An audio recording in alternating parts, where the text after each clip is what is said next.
Good morning students. आज हम लोग पढ़ेंगे ठाकुर अभिनाथ ठाकुर के बारे में पढ़ेंगे। अभिनाथ ठाकुर जो कि काफ़ी प्रसिद्ध नोबेल पुरस्कार कलाकार रहे हैं और साहित्यकार भी रहे हैं और ये कविकार भी रहे हुए हैं। तो आज हम लोग सबसे पहले इनके बारे में पढ़ेंगे। रविन्द्रनाथ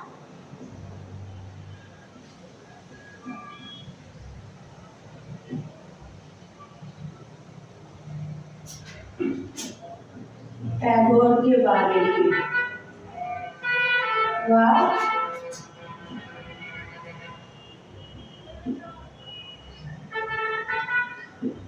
रविन्द्रनाथ टैगोर, ये दोनों ही कलाकार भारत के प्रसिद्ध कलाकार रहे हैं और इन्होंने काफी सराहनीय कार्य किया हुआ था। तो सबसे पहले हम लोग पढ़ेंगे अभिनाथ ठाकुर के बारे में कि इनका क्या उनके कब पैदा हुए, इनका जन्म कब हुआ था और इन्होंने क्या कार्य किया हुआ था। तो इनका जन्म हुआ था 1861 में। 1861 में इनका जन्म हुआ था जोरासांको में। जोरासांको में जो कि पश्चिम बंगाल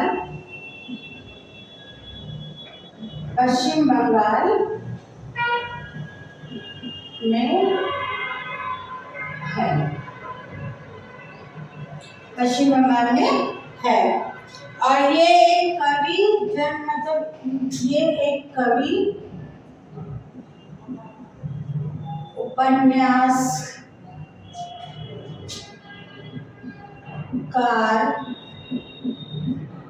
साहित्यकार और चित्रकार भी थे। तो ये काफी इनको और ये चित्र कवि, उपन्यासकार, साहित्यकार, चित्रकार थे। इसके साथ ही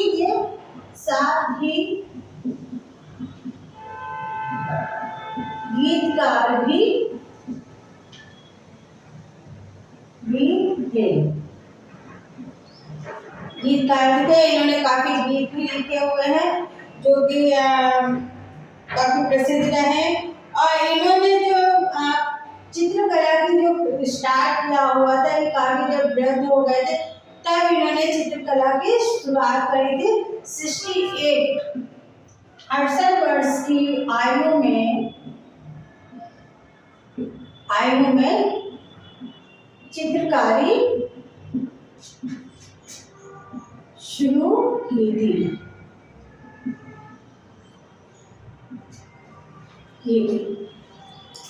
इनकी जो रचना थी वो आप कह सकते हो कि बिंदु से एक रेखा को एक रेखा से प्रारंभ करना था और इन्होंने कोणीय रेखाओं का प्रयोग किया हुआ था, ज्यामितीय रेखाओं का प्रयोग किया था। इन्होंने 1901 में अपना पारिवारिक व्यस्त जीवन को छोड़कर शांति निकेतन में एक छोटा सा शिक्षण संस्थान शुरू किया था, शांति निकेतन में 1901 में इन्होंने एक छोटा सा संस्थान शुरू किया था जिसमें कि युवा जो विद्यार्थी थे वो प्राकृतिक वातावरण में शिक्षा ग्रहण कर सके। और इन्होंने और भी सराहनीय कार्य किया हुआ था कि जो शांति का जो निवास था वहाँ पे इन्होंने काफी कार्य किया हुआ था। इसी साथ में इन्होंने गीतांजलि जो इनका काव्य था, संग्रह था, उस पे इन्होंने पुरस्कार भी जीता हुआ था। गीतांजलि काव्य पर नोबेल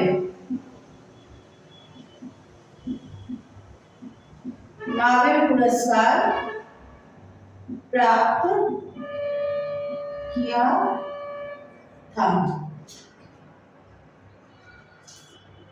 नोबेल पुरस्कार इन्होंने प्राप्त किया था।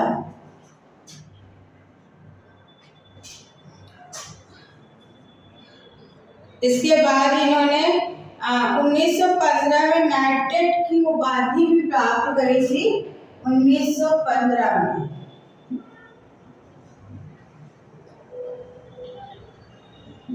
नाइटेड की उपाधि प्राप्त की थी 1915 में, जो कि अपने में एक काफी सराहनीय रहा है। और इनका जो रेखांकन, ये जो चित्र बनाते थे वो ज्यादातर रेखांकन पे आधारित था, इनका जो रेखांकन पर आधारित था। जो चित्र जो थे वो रेखा पर आधारित थे, यानी कि उसमें ज्यादा कलरफुल नहीं थे, रेखाओं को पर ज्यादा इन्होंने जोड़ दिया हुआ था। और इनके चित्र जो थे वो आप कह सकते हैं कि बहुत ही इतने ज्यादा क्रिएटिविटी वाले नहीं थे, इनका इतना वो नहीं था। और वहीं पे इन्होंने 19 काली स्याही का, जो ब्लैक स्याही होती है, काली स्याही का प्रयोग किया था अपने चित्रों में।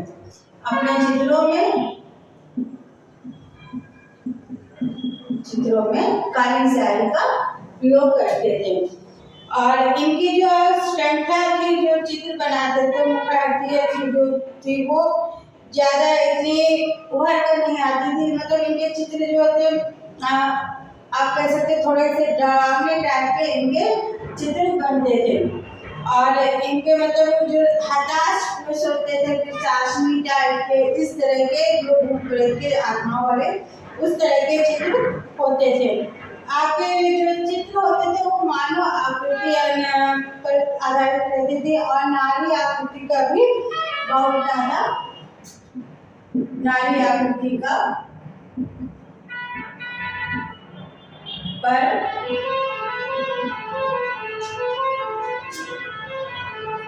आधारित थी, नारी आकृति पर आधारित थी। और इनके चित्रों में भूतकाल, भविष्यकाल और वर्तमान तीनों के ही कालों का इन्होंने अपना चित्रण किया हुआ था। वहीं इनके जो चित्र थे, आपके अधिकांश चित्र जो थे वो रविंद्र भवन और विश्व भारती, रविंद्र भवन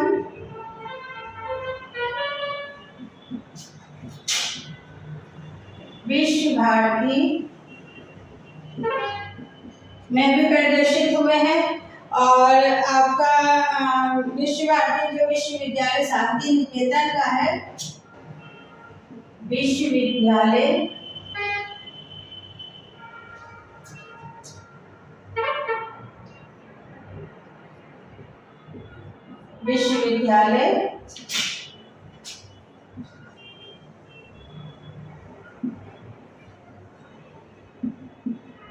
शांति निकेतन, वहां पर भी इनके चित्रों को प्रदर्शित किया गया था। तो ये जो था, और इनकी जो मृत्यु हुई थी वो हुई थी 1940 में, मृत्यु हुई थी 1941 में इनकी मृत्यु हुई थी। तो अभी हम लोगों ने अवनीनाथ ठाकुर के बारे में पढ़ा था। अब इसके बाद हम लोग पढ़ेंगे गगनेन्द्रनाथ ठाकुर के बारे में, जो कि ये भी बंगाल के ही चित्रकार थे, लेकिन इन्होंने बंगाल कला से हटकर थोड़ा सा कार्य किया हुआ था। इन्होंने घनवाद पे अधिक कार्य किया। इनके जो चित्र थे वो आप कह सकते हैं व्यंग्य कला, यानी कि जो कॉमेडी पे था वो ज्यादा आधारित थे। इनका जन्म हुआ था 1867 में, और ये बंगाल में अवनीनाथ ठाकुर के ही उसमें रहे हैं। इनका जन्म हुई जोरा सापो,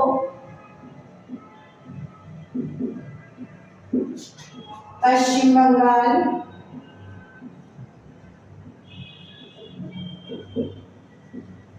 में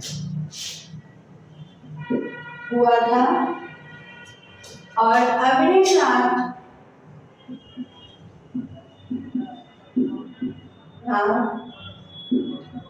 टैगोर के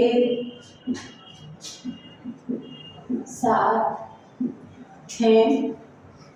तो उनके अधीन में मतलब उनके आग्रज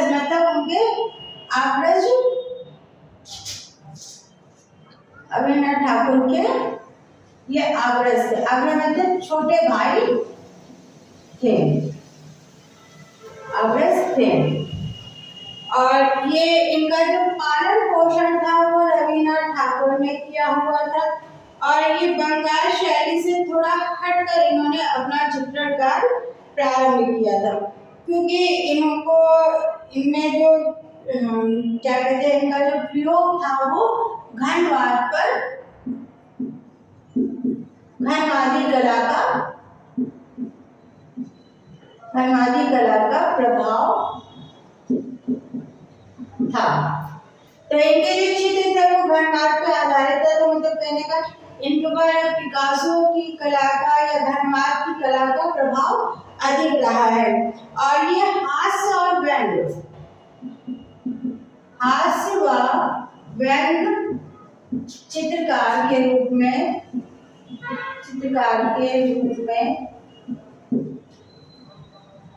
जाने जाते थे। और सृजन में भी इनका काफी कार्य रहा है। इन्होंने लिथोग्राफी पर भी कार्य किया हुआ था। लिथोग्राफी पर भी कार्य किया हुआ था। और इनके जो अंतिम समय था तो उनके चित्रों में उद्वेलित मन की अभिव्यक्ति ज्यादा परिलक्षित होती थी। वस्तुतः इनके चित्रों में जो भारतीय विषयों को इन्होंने, जो भारतीय विषयों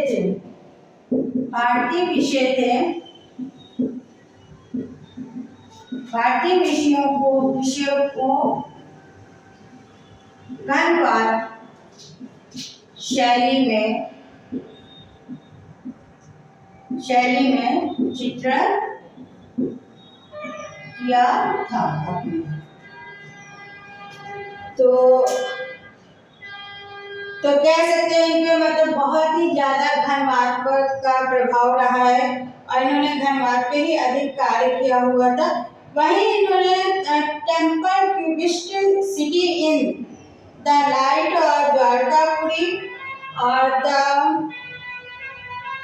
स्पिरिट ऑफ द डॉन पर भी इनके कार्य किए। और स्टेला कैम्ब्रिज जो थी उन्होंने इनके चित्रों को भी प्रकाशित किया हुआ था। इनकी जो मृत्यु हुई थी, इनकी मृत्यु 1938 में मृत्यु हुई थी। तो आज हम लोगों ने दो कलाकारों के बारे में पढ़ा है जो कि पश्चिम बंगाल के बहुत ही प्रसिद्ध कलाकार रहे। एक हमारे नोबेल पुरस्कार रहे रविन्द्रनाथ ठाकुर, और दूसरे धनबाद के कलाकार रहे गगनेन्द्रनाथ ठाकुर, जो कि बहुत प्रसिद्ध कलाकार रहे। इनको और विस्तार से हम लोग अगले वीडियो में पढ़ेंगे। Thank you.